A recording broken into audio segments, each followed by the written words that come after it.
our last show, the Warriors traded Jordan Poole for Chris Paul. Yep.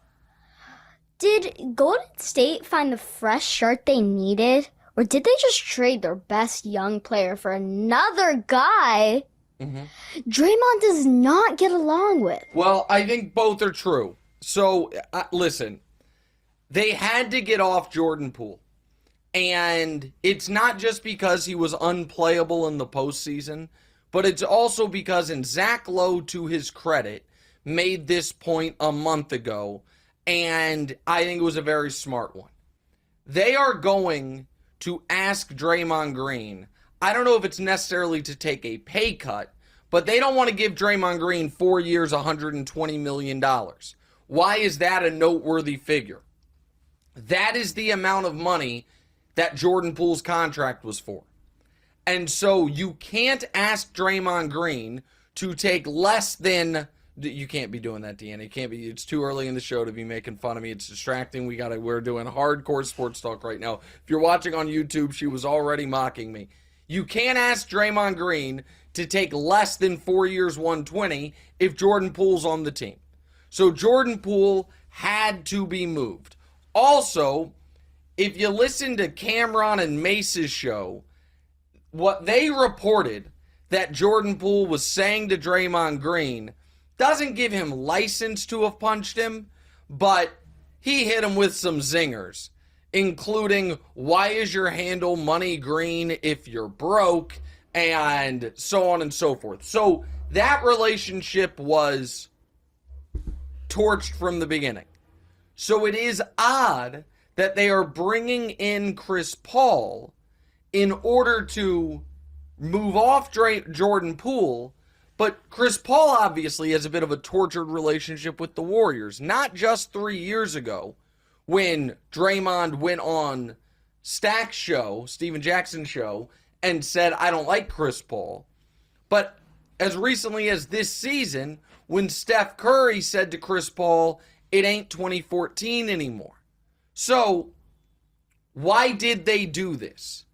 Well, there's the basketball reason, and then there's the financial reason.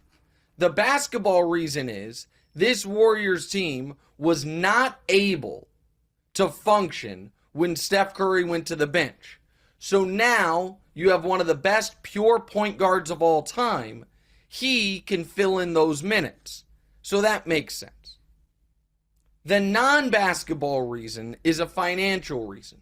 They wanted to move off Jordan Poole's money without tying themselves to long-term money.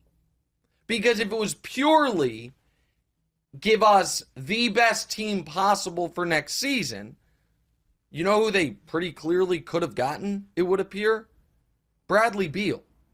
Because Bradley Beal went to the Suns for Chris Paul and pick swaps and second rounders. They then traded Chris Paul to the Warriors for Jordan Poole. You could have cut out the middleman there and orchestrated a Jordan Poole Bradley Beal trade. And I understand that Beal maybe wanted the Suns. He had a no trade clause. I get that part of it.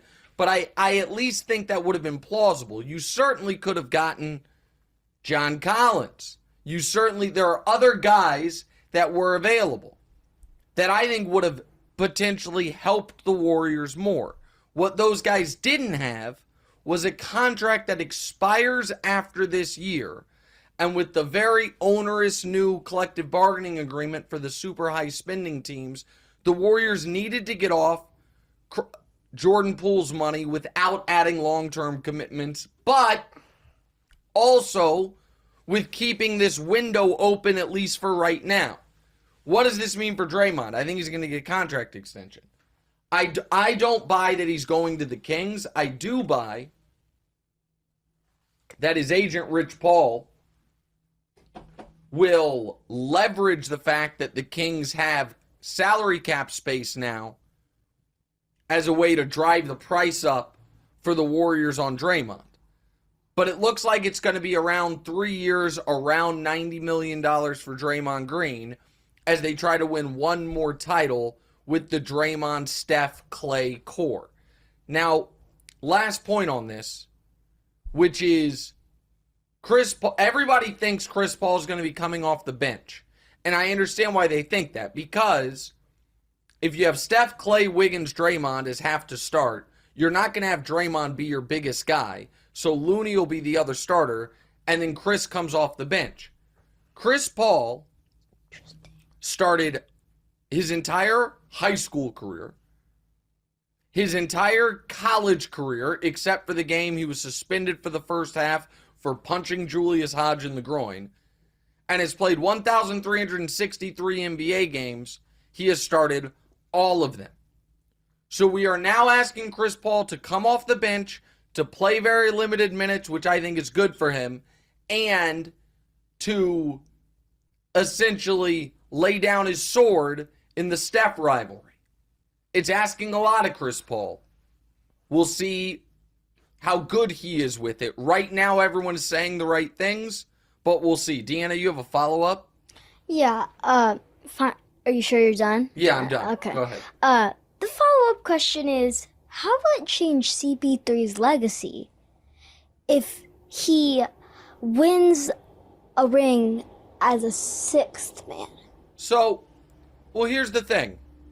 It helps it, but it's not, this is complicated. So, like, Jason Kidd, when he won his ring with Dallas, was a starter, but was obviously a lesser player.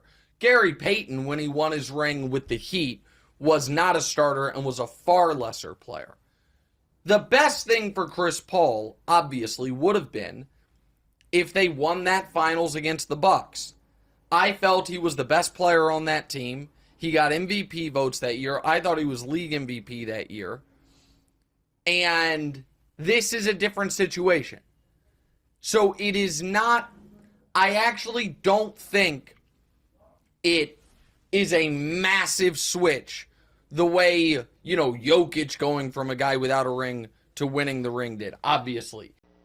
Hey, thanks for watching. Hit the subscribe button to get more from the show, and make sure to click the bell to get notified every time new content drops. Check out full episodes of What's Right wherever you get your podcasts, or just click the link in the description below.